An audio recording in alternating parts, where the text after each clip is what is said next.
क्या आपने कभी ये सोचा है कि अल्लाह ने फजर की नमाज ठीक उसी वक्त क्यों रखी जब हमारी नींद सबसे ज्यादा गहरी होती है, या असर की नमाज ऐन उसी वक्त क्यों फर्ज की गई जब हमारे अंदर दिन भर की थकावट, चिड़चिड़ापन और गुस्सा अपने उरूज पर होता है। हम में से बहुत से लोग ये समझते हैं कि ये सिर्फ एक इबादत का तरीका है या यूं ही कोई वक्त मुकर्रर कर दिया गया है, लेकिन हकीकत में ये कोई इत्तेफाक नहीं है। अल्लाह ने 5 वक्त की नमाजें बिल्कुल उन्हीं वक्तों में फर्ज की हैं जहां आपकी रूह और आपका दिमाग सबसे ज्यादा कमजोर होते हैं। दिन की शुरुआत फजर से होती है, दुनिया से मिलने से पहले अल्लाह से मुलाकात। सुबह के वक्त आपके जिस्म में एक खास हार्मोनल बदलाव होता है जिसे medical science cortisol awakening response कहती है। ये वो वक्त है जब रिस्क अता किया जा रहा होता है और फरिश्ते अपनी ड्यूटी बदल रहे होते हैं। अगर आप इस वक्त सोते रह गए तो आपने अपने पूरे दिन की बुनियाद ही कमजोर कर दी। फिर आता है जोहर का वक्त। दिन के बीच में जब आप काम कर रहे होते हैं तो आपके जिस्म का एनर्जी लेवल गिरने लगता है, फोकस खत्म हो जाता है, दिमाग थकने लगता है और इंसान गलत फैसले करने लगता है। जोहर की नमाज आपके दिमाग के लिए अल्लाह की तरफ से एक परफेक्ट न्यूरोलॉजिकल रीसेट है। ये आपके दिमागी बोझ को खत्म करके आपकी तवज्जो को दोबारा बैलेंस करती है।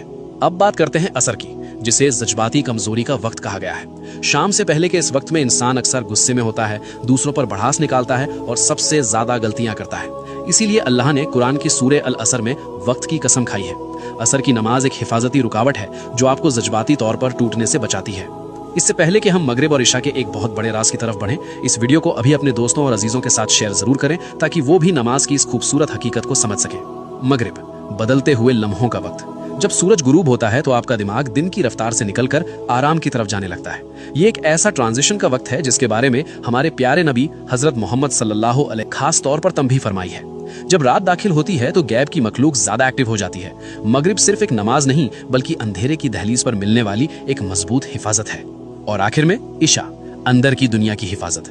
जब अंधेरा छा जाता है तो इंसान के अंदर ओवर थिंकिंग बढ़ने लगती है, दिल पर एक अजीब सा जज्बाती बोझ महसूस होता है। इस्लाम में नींद को एक छोटी मौत कहा गया है जहां आपकी रूह कब्ज की जाती है। इशा की नमाज गैब की दुनिया में दाखिल होने से पहले आपकी आखिरी हिफाजत है। याद रखिए, जब आप कोई नमाज छोड़ते हैं तो आप सिर्फ एक फर्ज नहीं छोड़ते बल्कि आप वो खास लम्हा खो देते हैं जो खालिक ने आपको संभालने और सुकून देने के लिए भेजा था। या अल्लाह हम सबको और हमारी नस्लों को 5 वक्त की नमाज कायम करने वाला बना दे। कमेंट्स में एक बार दिल से आमीन जरूर लिखें।